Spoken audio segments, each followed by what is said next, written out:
This is John Black, super chemist. First, let's define formal charge. It's the charge assigned to any atom or molecule, assuming that the electrons in all the bonds are shared equally between those two atoms, right? And regardless of relative electronegativity. But here's the formula.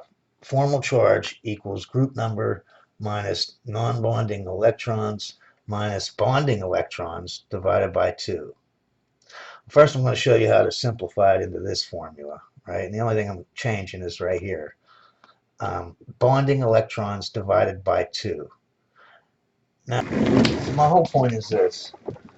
If why count up the electrons in this bond and divide them by 2? You know there's 2 of them in there. If you divide by 2, it's always going to be 1, which is how many bonds there are. There's 1 bond there, right? There's 2 electrons here, not bonding electrons, right? So if I divide that by 2, 2 divided by 2 is 1. And how many bonds are there? There's 1 bond. So why count up the 2 electrons and divide by 2 when you already know it equals a bond? That's why I say just change it to how many bonds there are. Bonds. See here, bonds. Instead of saying bonding electrons divided by 2, we're going to say bonds, all right? Because that's the same number, right? I'll tell you what each thing means. Group number is if you look on your periodical chart, right, the vertical lines that go up and down, those are your groups. I want you to look at this and notice these are the group numbers: carbon, nitrogen, oxygen, fluorine, neon. Group 4, 5, 6, 7, 8. See how it goes up? That's how the periodical chart looks. And basically, that tells you how many electrons, right? If you're in group 6, that means oxygen has 6 electrons in its valence electrons. If it's in group 7, like fluorine, that means it has 7 valence electrons. So basically, you just want to know what group number or how many valence electrons it has, right? Because that's the same thing, right? Non-bonding electrons are the electrons that are just, they're lone pairs. See, like here on the oxygen, these 2 set of lone pairs, those are your non-bonding electrons. And then your bonds, obviously, are your bonds. You know what your bonds are. So let's do an example here on this H2O. Let's find out the formal charge of oxygen, okay? Oxygen has group 6, right? Right there, group 6. How many non-bonding electrons? Let's see. 1, 2, 3, 4. So that's 4. How many bonds does it have? Well, let's see. 1, 2. So that's 2. 6 minus 4 minus 2 is 0. So what's the formal charge on this oxygen? 0. Let's do the hydrogens. You can see the hydrogens are identical. So whatever one hydrogen is, the other one is too. What group number is hydrogen in? It's in group number 1. How many non-bonding electrons? You ain't got any, right? So 0. How many bonds? So there's 1 bond there. So 1 minus 0 minus 1 equals 0, right? So the 2 H's have 0 formal charge, and the oxygen has 0 formal charge, okay? It's that simple. All right, now let's do nitrate anion. Now this overall anion has a negative 1 charge, right? So let's do the nitrogen first. It's from group 5. How many non-bonding electrons? 0. How many bonds does it have? 4. So it's a positive 1. Let's do this top oxygen. It is in group 6, so it has 6 valence electrons minus the 4 lone pairs, non-bonding electrons, minus the 2 bonds it has. So it has no charge. Each one of these down here, as you can see, I did it twice, should have 6 minus the 6 that they have that are the non-bonding and 1 bond. So they each have a minus 1 charge. Overall, the whole molecule plus 1 and 2 negative ones, it's overall a negative 1 charge. So this is all good. A lot of people, they just memorize how many bonds it should have. And the way they do that, right, oxygen, you obviously would think of water. You'd say H2O. Oxygen wants 2 bonds. But why does oxygen want 2 bonds? You know what I mean? Um, Looky here. This is the number of bonds that you need to be neutral. Carbon needs 4 bonds to be neutral, 3 for nitrogen, 2 for oxygen, 1 for fluorine, 0 for neon. I want you to notice how this is going up the groups and this is going down on the bonds that you would want. But notice how they all add up to 8. 8 plus 0 is 8. 7 plus 1 is 8. 6 plus 2 is 8. 5 plus 3 is 8. 4 plus 4 is 8. That's how you know how many bonds that these elements would want to be connected to, how many bonds they want to be neutral. You just add it up. I mean, if it's in group 5, I'd say it would want 3 bonds. If it's in, you know what I mean, to add up to 8 to fill its valency. That's why oxygen wants 2 bonds. It wants to fill its octet up to 8, and it only has 6. Okay, so you can just look at a molecule and know which of the atoms are positive or negative on a formal charge.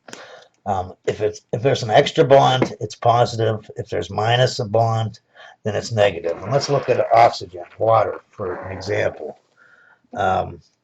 Here you have an extra bond. It should have 2, right? Because has 6 valence electrons. 2 more it needs to have its octet full. But it has 3, right? Why does that make it positive? Because remember, there would be 2 lone pairs here, right? A proton must have jumped onto one of those lone pairs and formed a bond, right? It took both. The oxygen donated both the electrons, right? So now it only, you know what I mean? Now down here, why is this negative? It needed 2 bonds. Remember, this lone pair here wouldn't be there. It would be a bond, right? Now, something positive like a proton jumped off, because this used to be an alcohol. A proton jumped off but left both electrons. Now that's why it is negative.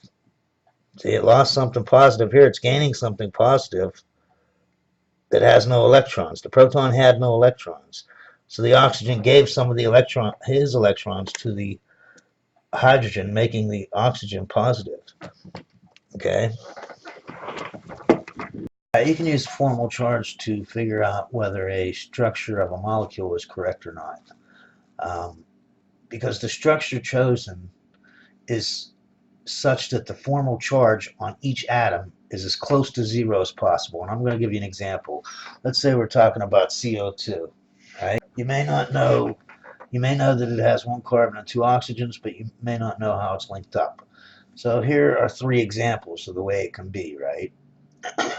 And then I did the charge for the first oxygen, the carbon, and the second oxygen. They have to add up to 0 for it to be correct. They all do. Okay, I already did all the math. Like carbon is in group 4, so it has 4 electrons, and it does have 4 electrons. So how do I know which one is right if they all add up to 0? Well, look at them. This is, which ones, these are all zeros. So they're the closest to 0. Remember, we got to get close to 0 as possible for it to be correct. And if these are the 3 examples you can have, these are the ones that are all zeros. So you can't get closer to 0 than being 0, right? So obviously it's this bottom answer here with the 2 double bonds. Alright, now a good scientist would learn that equation and that would be the end of it. But I want you to understand what that equation means, right? And here's the equation again. Formal charge equals group number minus non-bonding electrons minus bonds. I want you to look. Here's an example of oxygen. Here's group 6, right? What group number is it in? It's in group 6. That means it has 6 valence electrons. See how I have 6 electrons around that oxygen? This is a free radical, and some people think a free radical is very reactive because it is positive or negative. That's not true. It's reactive because it doesn't have a full octet. Okay.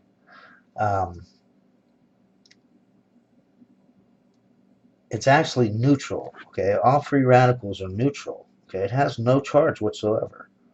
So that's why this formula is here, right? You go to the periodical chart and you see what group it's in. It's in group 6. That means there's 6 valence electrons. So that means 6 electrons, and that means it's a free radical, which means it's neutral. So if an oxygen has 6 electrons as neutral, then all you have to do is look at this and say, look, this has 2 lone pair there, 2 lone pair there, and it donated 1 electron to each of these bonds. So that's 1, 2, 3, 4, 5, 6. It has 6 electrons. And we know that it's in group 6, so 6 electrons is neutral. We don't have to do the formula. We just have to know that group 6 has 6 electrons as neutral. Now look at hydrogen. Hydrogen is in group 1, so it has 1 electron. How many electrons does it have over here? Well, the oxygen, it has 1 bond, so the oxygen took 1 electron and it has the other one. It has 1 electron. And we know free radicals are neutral. So that means it has a 0 charge. Let's do a negative charge just so you can understand what I'm saying here, okay? Now here's an alkoxide, right? Look at this oxygen. It has 6 lone pairs of electrons. It looks, if I take this out, right, all this on the bottom here, doesn't that look exactly like this? Doesn't that look like a free radical right there? It has 6 electrons around it, just like that. So if it was like that, that means it's neutral, right? But it's not like that. It has a bond, and that bond is 2 electrons, and it gets control of 1 of those electrons, right? So if this is neutral, and I add an electron, obviously it's negative. Look over here. Here's a hydronium ion. It's a water molecule that had 2 lone pair electrons, and a proton jumped on it, right? And jumped on 1 of the lone pair electrons. Now it only has 1 lone pair, okay? If you look at the oxygen, you know it's in group 6, so it has 6 valence electrons to be neutral, right? How many does it have? Well, it gets all those bonds. 1 of those electrons is this, and you know, so there's 3 bonds. That's 3 electrons. Plus, it has 2 right there as a lone pair. It has 5 electrons, and we know if it had 6, it would be neutral. So we took an electron away. It obviously has to be positive, right? If I took 2 electrons away, it'd be positive 2. So you see what the formula is saying. It's saying, hey, let's use oxygen as an example. It's saying, hey, I'm in group 6. So 6 electrons means I'm neutral. How many electrons do I have? And that's all you're doing. You're counting up the non-bonding electrons, 1, 2, 3, 4, and you're counting up the bonds, because each bond